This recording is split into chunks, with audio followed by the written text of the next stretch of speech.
condition, y a pas problème là yo. Bonjour, Pai. Oh, bonjour, frère Israël. Moi, Calais, papa. Bon, moi, quand je suis dans le salon de Zambie, moi, j'habite dans mon pasteur. Il y a un peuple dédié, voyage à l'info et les kiningini avec la maman. En tout cas, voir l'info et les qui toquent au pédale. On est content de la maman pasteur et la bénédiction. Il faut savoir qu'on a un attendre la maman.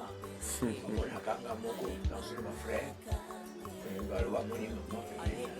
On va laisser aussi maman aller vers les bas.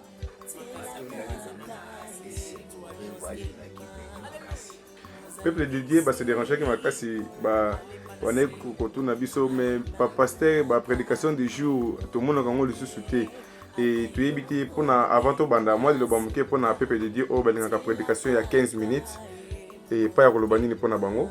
Ah bon, en tout cas, c'est une chose à voir, je programme chaque jour.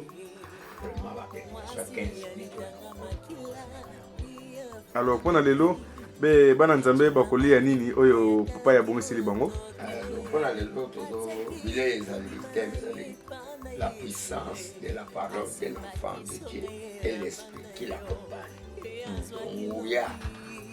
Il y a liloba ya mwana nzambe pe mulimo oyo ya accompagne la ya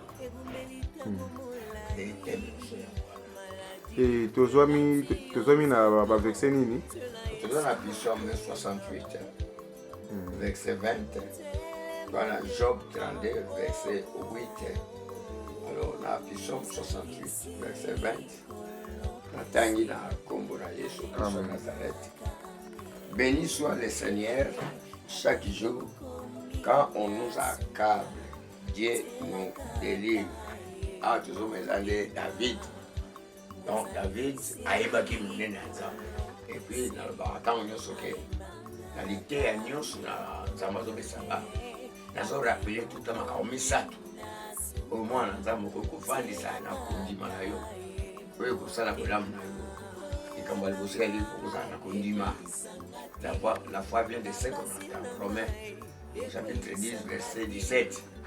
On a kondima likia wana ya kozwa ya loba nzambe kondima oetindaka nzambe asepe na moto azopusa naza koluka ye.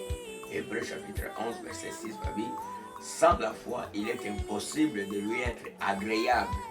Donc soko limi nzambe asepelaka na yo essaye kozala na kondima oyo euti na liloba na ye moto aza na kondima oyo euti na liloba na nzambe nzambe asepelaka na ye. Donc likambo ya liboso kokobanisa kati na yo kondima na yo na liloba na nzambe ya mibale oyo nyonso ndenge kobandisa mona monene ya nzambe eza nde liloba na nzambe kaka na Psaume 119 verset 11 David azobake je serre ta parole dans mon cœur afin de ne pas pécher contre toi. Regarde dans Psaume 119 verset 130 makomi ezobake la révélation de la parole de Dieu éclaire l'homme. Regarde dans Psaume 119, on a le verset 162. David a dit que je me réjouis de ta parole comme celui qui a trouvé un grand butin. Donc, dans mon pas d'ici le balanza, mais katina yo, le bawana ozana, yango katina yo, yango kusala, ulamu na yo, onzambe, azende sima, yale banaye, kuna wakobisa yango. Mais yamisa tu ezali. Vous avez la révélation, il y a le bananzambe. Alors, la version, on attend, il y a Psaume 68, verset 20. Nous avons tout d'abord kondima, il y a David. Tout ça, comme on a dit, le bananzambe, banda qui katinaye. Mais tout ça, comme on a dit, azalagi na révélation, il y a le bananzambe. Donc, nous avons na kondima na le bananzambe, et le bananzambe, banda qui katinaye, et azana révélation, le bananzambe. Azulaka nzambe na lolenge nyonso bato azulaka te azwaka ye na lolenge ya likolo mpe amonaka victoire avant victoire, réussite avant réussite, succès avant succès, élévation avant élévation.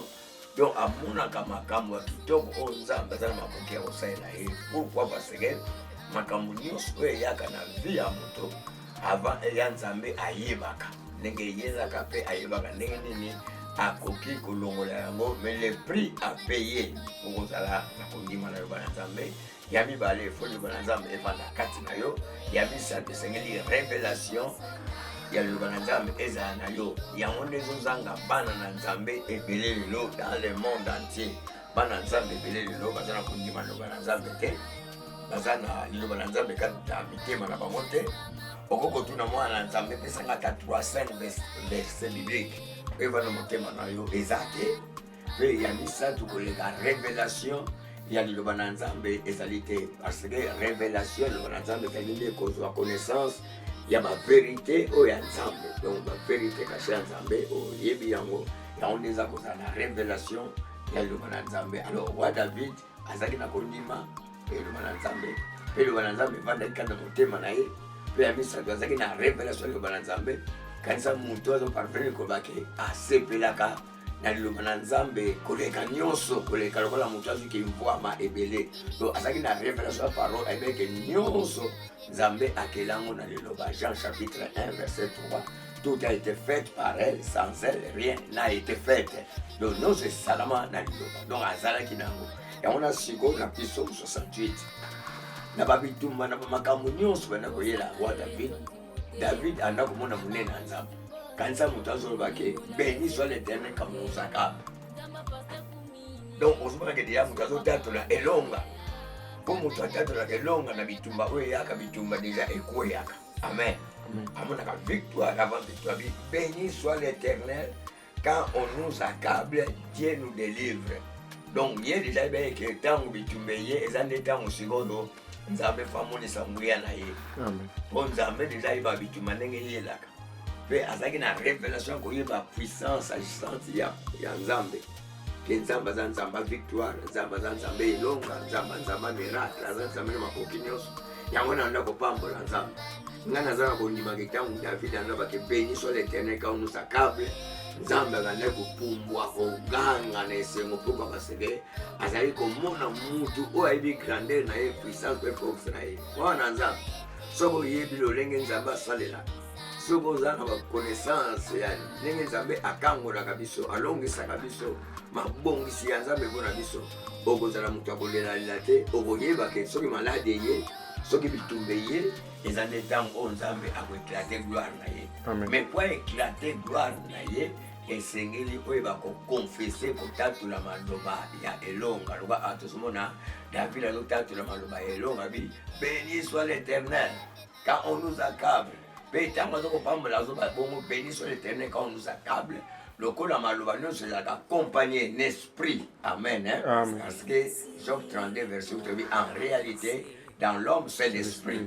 Donc ntango azopambola ke azobake béni soit l'Éternel quand on nous accable, esprit à victoire, esprit à miracle, esprit à délivrance, directement ezolata esprit na ye. Et wana ezolata esprit na ye sikoyo ezomonisa mpe na nzoto. Po nzoto ezalaka na makoki te ya kotambusa ya kokontrole esprit, mais esprit eza na makoki ya kotambusa nzoto ya kokontrole yango. Ntango azotatola béni soit l'Éternel quand on s'accable, esprit ya victoire directement eza koakompagne maloba wana alela kosaisir esprit ya roi David. Parce que dans totatolaka maloba elonga, molimo eyaka na molimo na so. Romains chapitre 8 verset 16 babi ke l'esprit de Dieu vient à mon esprit. Donc na ntango totatola maloba elonga, molimo oyo ezolanda maloba na yo wana ekoya kose marie spirituellement esprit na yo, mpe sikoyo elonga nango ekomonisama na nzoto. Amen. Nazotatola béni soit l'Éternel quand on nous accable, Dieu nous délivre. Donc quelque part sous la vie, je me réjouis à la vie de mes aînés. Nazokosepela ntango nazomona bamuna nanga lotanga banwana bitumba ntango bitumba ntakoya ye anomona bitumba te banda omona oyalonga bitumba. Amen. Hébreux chapitre 12 verset 2, ayons toujours les regards fixés sur Jésus-Christ de Nazareth. Ntango totatola maloba elonga, molimo yelonga ekolata yo mpe ekose manifeste na nzoto na yo, yo nde okona kolonga. Mpe bitumba nyonso baka kobongisa ekokwea nango. Tala ntina mwana nzambe zwa décision ya kolobaka makambo kitoko, ya kokonfesaka maloba ya elonga mpona victoire na yo. maloba na yo na nzela maloba na yo kopambolama na nzela maloba na yo okoki pe kolakelema mabe lokola mingi lelo baza komiloka na bango parce maloba qui accompagne l'esprit chose à confesser maloba ya négativité esprit pe ya négativité et kola d'esprit na yo loko mona ka bomone ono samaka na passe oza kutatola maloba ya souci esprit ya souci et kolata esprit na yo pe okomona souci wana ekokisama pe na misala yango tango totatola maloba ya kufa molimo ya kufa pe ekolata molimo na yo pe ekose manifeste na nzoto na misala pe na makambo nyonso mais soki yo eza na commerce na yo eza na santé na yo eza na famille na yo obandoki makambo ndenge ezoya yo ozotatola maloba ya elonga mon frère ma sœur okolonga okoresir pe okokende liboso pourquoi parce que nzambe tozosambela aza nzamba délivrance aza nzamba miracle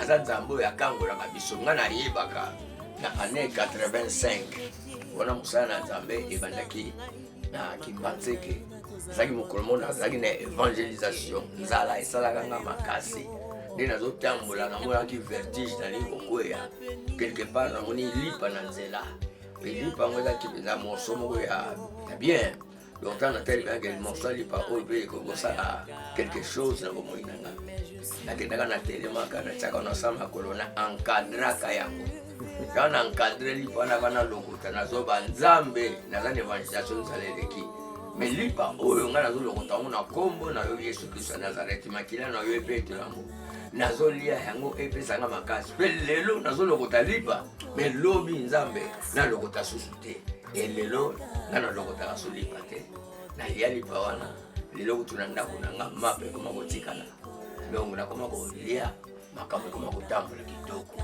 moko mosusu natambolaki koluka mwana mwasi bongo na bana nake abengani nga arepondanga en langue donc ntango nayebisi eke ser nasepeli na bala yo ser abenga akanga miso akangisanga miso na commandement abikanga miso paster nakangi tobondela beti langue arakabababa ntango asisabi amen ngabi amen abi yo te mais ntango natelemaki nasakolaki victoire nabeke nzambe ya boyinga mais nga nazokontinue lopenga ye donc na nguya ya maloba na yo okoki komipambola na nguya pe ya maloba na yo okoki komilakela mabe okofinga mwana okoyina mobali nozoloba maloba moko mabe wana pe yango ekomonisama na mwana na yo pe na libala na voire même ata na mosala na yo mais soki ozwi makasi ya kosakolaka maloba ya elonga nzambe akokota likambo na yo nzambe akobundela yo nzambe akokangola yo nzambe akosala makambo kitoko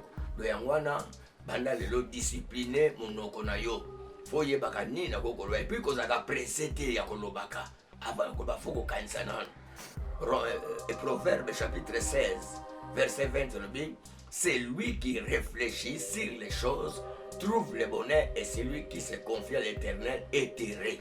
Donc avant ya kolobaka fo kokanisaka nano est-ce que o nga ngoloba maloba o na ngoloba est-ce qu'ils a accompagné l'esprit nini soki maloba ozoloba ezo accompagné l'esprit ya victoire okovivre pe victoire na bomoi na yo soki maloba olingi koloba eza na esprit ya réussite okovivre pe réussite na bomoi na yo mais soki maloba ozosakola eza nango na milieu ya négativité maloba moko mabe okovivre pe mabe na bomoi na yo do yango wana conseil mwana nzambe tika komiloka po mingi toza komiloka liloba na nzambe eza solo likona se koleka mais liloba na nzambe ekoleka te tika nzambe na bomoi apambola yo tolandi exhortation oyo besoin décision komanda lelo totangaki na Psaume 68 verset 20 besoin d'abisa David azotatoke béni soit l'Éternel car on nous accable ayebaki monene na nzambe azalaki na révélation loba na nzambe liloba ngo evandaki kati na ye pe azaki na kondima loba na nzambe ayebaki ntango aza kosakola maloba elonga azozwa victoire pasi nyonso oyo banda kobongisama moko mpona bomoi na bango ezalaki kokwea ntango yo mpe olamuki oza kotambola sakolaka maloba elonga okomona nkembo na bomoi na yo okeluka mosala okomi kuna babi pas d'emploi yo sakola elonga seigneur merci bakomi pas d'emploi awa mais epa na yo misala ezali na pamboli yo oza nzambe pouvoir ba besoin okoko kama ke kutaki porte bakanga babi pas d'emploi mais tango yo komi zo sakola maloba elonga omona ka moto abimi nzambe asi motema moto obenga moto anayaka ozoluka musala bon awa musala moko ezali okomona koza licencié mais babi soki musala moko eza awa ya se nzambe akoki kopermettre yo okota na musala wana alamatisi yo po élévation eutaki epa na ye tika nzambe na bomoi apambula bino na kombo na Yesu Kristo ya Nazareth. Amen. Amen.